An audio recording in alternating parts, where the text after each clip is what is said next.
Hey guys, so just got back from the theater from seeing another double feature. I know, I'm shocked as that you are. And this one is even crazier because I was at the movie theater, I'm not making this up, for nearly 6 hours. That was mainly because both movies that I went and saw were both 2.5 hours long. And, man, I know how to pick them, right? How to do a double feature. Am I fucking right?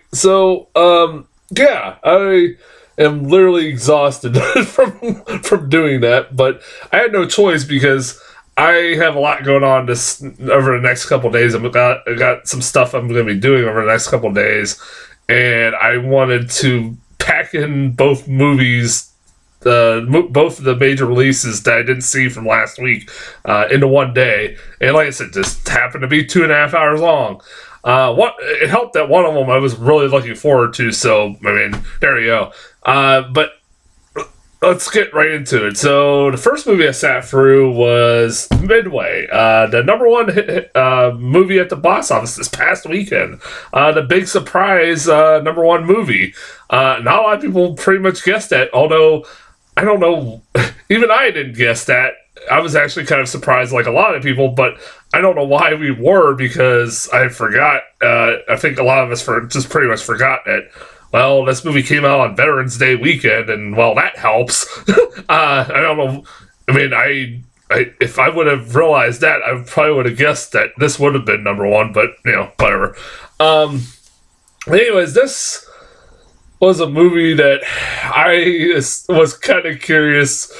Like, I think some people, when I saw that this was being made, because, well, while, you could tell a good movie about the Battle of Midway, definitely. There's no doubt about it. This movie is being directed by Roland Emmerich. And I was like, oh no. I was like, oh no. So this is going to be his Pearl Harbor. Oh boy. I was like, this just does not sound like a good idea. A good combination. You don't know who Roland Emmerich is. He's the guy who's made a career famously for making disaster movies, such as Independence Day, both Independence Day movies, the Godzilla remake from '98, Day After Tomorrow, 2012. The list goes on and on and on and on. And he's not exactly made high class cinema, if you catch my drift. But I'm like, oh god, and he's always, especially when he makes some movies that has some historical, or about a certain historical period. He even did that 10,000 BC. It's not very historically accurate. So I was like, yeah, not expecting high hopes with this one, especially who the movie's being directed by. But you know what? This wasn't bad. It wasn't bad. It wasn't great. It was fine. It was fine. It was nothing special. It has a lot of the same problems I have in a lot of horror movies nowadays, and especially, but I thought it was fine for what it was. It's probably one of the more tame Roland Emmerich movies if I've ever seen one. Maybe even one of the most grown up Roland Emmerich movies if I've ever seen one. It's not exactly like Pearl Harbor. It's not like, oh, they just have a love story going on in the middle of like a historical event. No, this movie's just, it focuses mainly on and is all about what happened, or from, pretty much goes from the attack on Pearl Harbor to what leads up to them going into the Battle of Midway. And it's pretty much, that's the whole movie, and shows you the whole Battle of Midway. And it's really well done. It is a lot of CGI. It's CGI galore because it's fucking Roland Emmerich, and sometimes it can look pretty decent, and sometimes it can look pretty not so good. But like Roland Emmerich, with him doing a lot of disaster movies, he relies a lot on CGI, and it was no shock to me that he does a lot in this movie. The cast, this got a fucking hell of a cast. It really does. Even though a lot of the big name cast members in this movie are just there and really have nothing to fucking do other than just to be in there and probably get a paycheck. You got Patrick Wilson, who's got probably the most interesting character in the whole movie, in my opinion, who plays Lieutenant Commander Edwin T. Layton. He is a guy who thought that Pearl Harbor might have happened, and he thought it could happen, and then when it did, he felt guilt over it because he didn't try to stop it. He didn't give the intel that he had to try to stop it, and because of that, Pearl Harbor happened. So he's hell bent when he finds out that the Japanese might attack Midway, that he wants to make sure to stop this attack this time. And it's like his story is a little bit more interesting than the actual main character of the movie's story, which I thought, like, going in, like, oh, like when the movie starts, like it shows Patrick Wilson, I said, okay, maybe this movie is just gonna be about him the whole movie for the most of the movie. And I was like, that'd be great, because he's one of the most interesting characters and probably the best actor in this one of the best actors in this movie. He's acting his ass off in this movie. And he's in it for the most part, like the first half of the movie, and then just disappears for like the majority of the last half, because it's majority of it is the Battle of Midway. You got, what else you got in here? You got Luke Evans, Aaron Eckhart is Jimmy Doolittle, who again, like, he pops up in this movie, like, holy shit, Aaron Eckhart. Like, it was like a majority of this movie, I forgot who was all in this movie. So when fucking people like Aaron Eckhart just pop up out of nowhere, you're like, fucking Aaron Eckhart's in this movie? What the fuck? Like it's like, I forgot he was in this movie. And he's Jimmy Doolittle, and he has that part where they showed a little bit of the Doolittle raid, and then he gets crash lands in China and then just fucks off for the rest of the movie, to the point I almost forgot he was until the end of the credits, when they talk about his character, or Jimmy Doolittle, and what happened after the events of the movie with him. Like, I almost forgot he was in this fucking movie. Like, oh yeah, Aaron Eckhart was in this movie. Well, thank you, movie, for reminding me that. I was like, honestly, I kind of wanted to see, probably that movie would have been more interesting, like him landing in China, which is occupied by Japan at that time. And I'm like, that would have been kind of more interesting, and even more, like, it's kind of like, well, at that point in the movie, I'm like, man, they're focusing on like 500 different stories here. And I was like, that's kind of insane.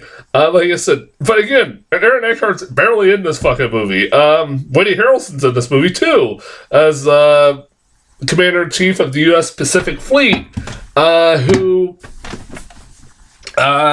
he is like the new Commander-in-Chief of the Pacific Fleet that just gets put in at somewhere in the middle of the movie, and it's Woody Harrelson, and he's barely in it. Like I said, a lot of talented actors, just barely in it.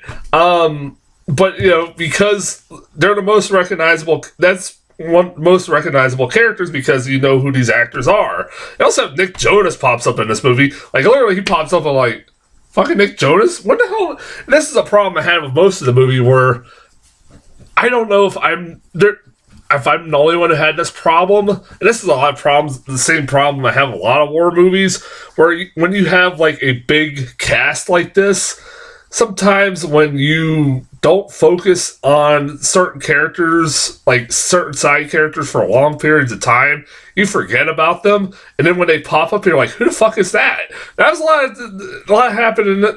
of times that happened in this movie, because there are characters in this movie like that pop up, and you're like supposed to know who they are, and I'm like, who the fuck is this guy? I don't remember seeing him. Like, they're all a bunch of white bread, like, it's hard to differentiate between who's who sometimes. Only like the main cast is like the only ones you kind of know. A lot of them are mainly because you know who these actors are. Like I said, the big names. And like I said, Nick Jonas pops up, and you're like, was he ever in this movie before this? And like, he pops up like halfway through this movie, and I'm like, did he just pop up out of nowhere in this movie, or did I just completely zone out or something like that? I don't know. And like he's in this movie barely, and like he's all right in the movie. The main character of this movie is fine. I've never seen him in a movie before. What's his name? Ed Screen? Ed Screen? I don't know. He played his name in this movie. I don't even want to make a joke about it because this is based off a real guy. His name in the character in this movie he plays is a guy whose name is Dick Best. I mean, really? They didn't call him Richard. They called him Dick Best, I guess. Apparently, they did.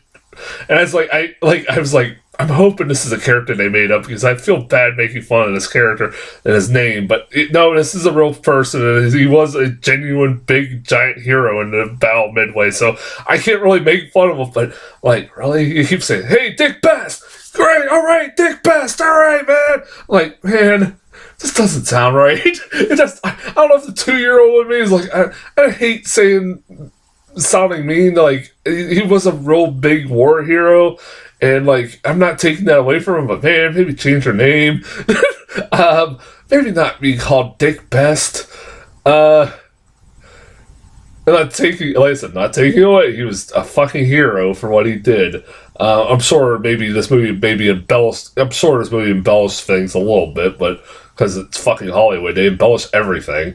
But, yeah, like... He is... Tell me if you haven't seen this kind of character in a war movie before. He's our main character, who's a rebellious young lad who doesn't always listen to authority and likes to be a daredevil and likes to just be a risk taker and likes to put his life on the line when he really don't need to. And he doesn't always follow the rules. Like, yeah, I've seen this fucking character a million times before, and his wife is Mandy Moore. It's always nice to see Mandy Moore. I like Mandy Moore. Yeah, she's fine. And like, she's just the wife of any war movie you've ever seen. The sassy wife that I've seen a million times in these kinds of movies. It's a lot of the characters that you've seen a million times in these kinds of movies. Like I said, I don't know what other to say about this movie. It's not much about... It's not bad. The war scenes are pretty good. There's some pretty goddamn good action scenes in this fucking movie. The Battle of Midway scene is pretty fucking good.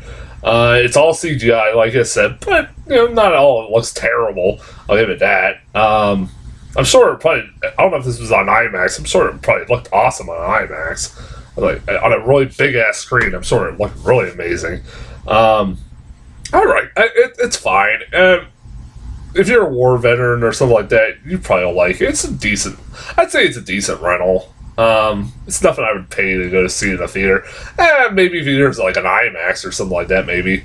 Probably would be pretty cool to see on an IMAX screen or something like that, or a really big ass screen. Other than that, maybe a rental. That's about it. It's not that, nothing really special. If you've seen one war movie, you've seen them all, really. It's one of those, I'll say it's one of Roland Emmerich's better movies. Trailers, all I got was the 1917 trailer. And also, I got the behind-the-scenes featurette that I get in front of every fucking movie. Okay, this is a problem that I have with my movie theater. I don't know if anybody else has this problem at Regal, where I have to wait 25 minutes before the actual show time that they promise. Like, say the movie's about to start, is supposed to start at 7. It don't start at 7:25. And that's because they put trailers in with the commercials, and then they have 20 minutes of commercials, and then 20 minutes of previews, and in the middle of that, they're putting like a behind-the-scenes featurette of fucking 1917, and also putting the trailer on there too. I'm like, God damn it. Like, why? Like, just... You want to know why nobody's going to movie theaters anymore? It's because of shit like this. I guarantee it. Also with the movie prices going up, but... Yeah, this probably will be the better of the two war movies, 1917. I was like, thank you, movie, for showing me probably what's going to be the better war movie of the two. I don't know. Yeah, I'm looking forward to 1917 a lot. So yeah, I'll be back. I got one more review to do, and until then, I'll talk to you guys later.